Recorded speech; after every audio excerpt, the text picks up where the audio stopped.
Hi everyone, surprise, surprise. I managed to get back on before Christmas. I even surprised myself. So anyway, last time I was on, I wasn't feeling very well, and then after that I got ill again. Horrible head cold. I think because I've been doing a lot of shows with the girls, staying out late at night, and then it's cold and stuff, picking up lots of germs. So it wasn't good on my throat and everything, and I was really achy and tired. I think it's just been a long year, and my body has just got to the point where I need a rest. So I can't wait. Roll on Christmas. I hope everyone's ready for Christmas and got all their presents. If you do presents, I don't do presents, but I hope you're all going to have a really nice Christmas this year. And so today, I just wanted to talk about obviously another trans-related issue, but I'm assuming that some of you who watch these videos like listening to my points of view on different things. I hope you do. I just wanted to talk about today, as far as being trans, is I think a lot of trans people, myself included, I think we get very hung up on plastic surgery and things like that, to change our outward appearance, to make us look more passable and to make ourselves feel better about, to make ourselves feel looking more feminine. I'm obviously just talking about female to male, transsexuals here. And I think sometimes, a lot of times, from a lot of other trans women that I've spoken to, a lot of people neglect their mental transition. And the thing is that the mental transition is really kind of more important than any of the other things, because your mental transition and your mental state about how you feel about being a woman or becoming, living your life authentically, and coming to terms with living your life visually different to how you were before, it can take its toll on your mental state and your frame of mind and the way you think about things and your decisions on things. And I think it's important to remind younger girls who are transitioning to not get so in a time where everyone is obsessed with visuals and how we look and likes and Instagram and all that kind of stuff.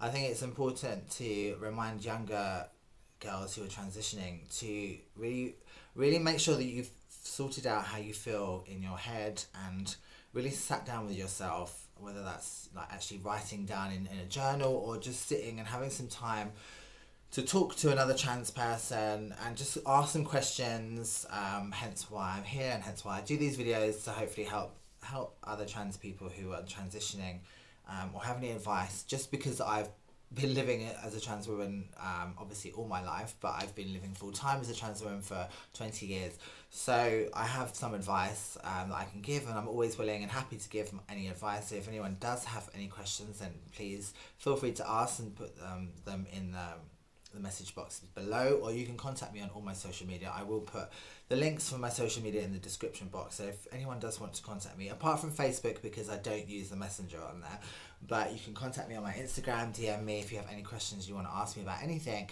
I will give you my answers from my experiences, of course. But I just wanted to say to girls that you need to make sure that you work on your mental health as well as everything else, because when you transition, you don't change your mindset, because your mindset has always been female, so you haven't changed that. But you have to come to terms with the fact that you have to be comfortable with who you are mentally, regardless of any other surgeries and stuff that you may have in the future. Because if you don't do that, it's going to cause problems. I know so many girls who think that having surgeries done is going to change the way that they feel. It's going to take away their dysphoria. That's what they think. Especially with now, obviously not all, but a lot of trans girls who I know who have gone post-op think that this is going to solve all of their problems, and it's going to take away their dysphoria, and it's going to make them a woman. And it's just an operation. You have to mentally know who you are, and you have to mentally get yourself to a place of contentment as much as you can, being a trans woman, to know who you are, and to accept who you are, and to love who you are, and be comfortable with who you are. No amount of surgery is going to do that. And I can say for myself that before I had my breasts done, I thought it was going to change so much, because that was the first operation I'd ever had, period, regardless of anything to do with transition. I'd never been in hospital before that. And I really thought it would change my life. I don't know why I did, but I did. I suppose it's naivety. And I remember afterwards, actually feeling a bit more anxious for the first few months of after having my breasts done, because there's this weird feeling of like you can't hide anymore, kind of thing. You have to be present as a woman always. I'm not saying that I wasn't, but there's this strange feeling you get when you've just had that first surgery for the first time that makes you kind of want to jump backwards, because you're kind of like, oh, was I ready for this? Was that the right decision? No, I've never regretted anything I've ever done, and I would never reverse anything I've done, of course. But the first thing you ever have done, whatever that may be, it always leaves you a little bit anxious. Well, it did me anyway, because I was just like, oh my God, this is.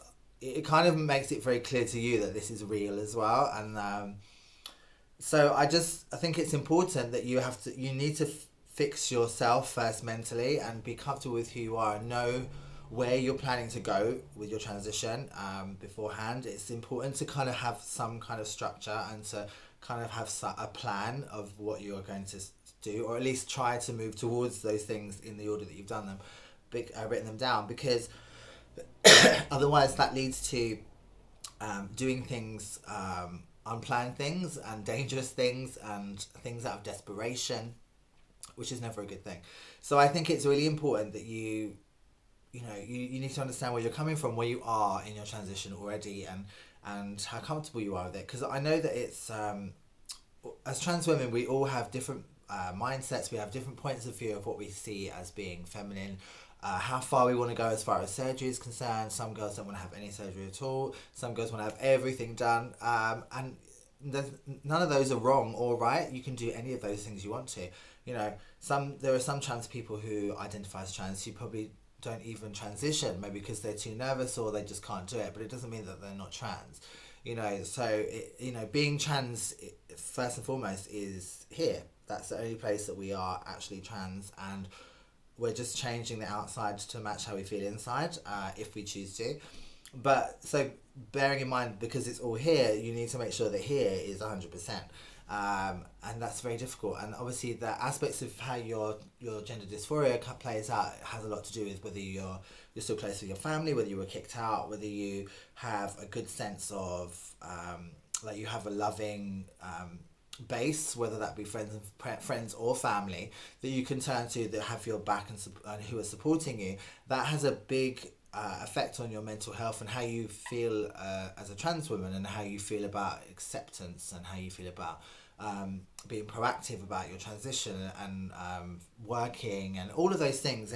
All those things have a big impact on your mental state and your mental state as a trans woman. So I just wanted to put that out there to say to a lot of girls that, make sure that you are sorting yourself out mentally, and not just focusing on the outside, because I know that that's the area that everyone can see, but you're the one who has to live with yourself when you're on your own. So you need to be comfortable and happy with yourself on your own, and be able to love you and like yourself, which I know for most people, learning to love and like yourself is like your biggest journey in your life. And for trans women and trans men, I'm sure, but for trans women, that is like the biggest obstacle that I think we face in our whole life, all the way through our life, is learning to love ourselves, keeping that love there and not losing it. And I definitely would say that I have struggled over the years with that, but I would definitely say that I'm the happiest I've ever been as a human being now, and the happiest I've ever been as a trans woman now.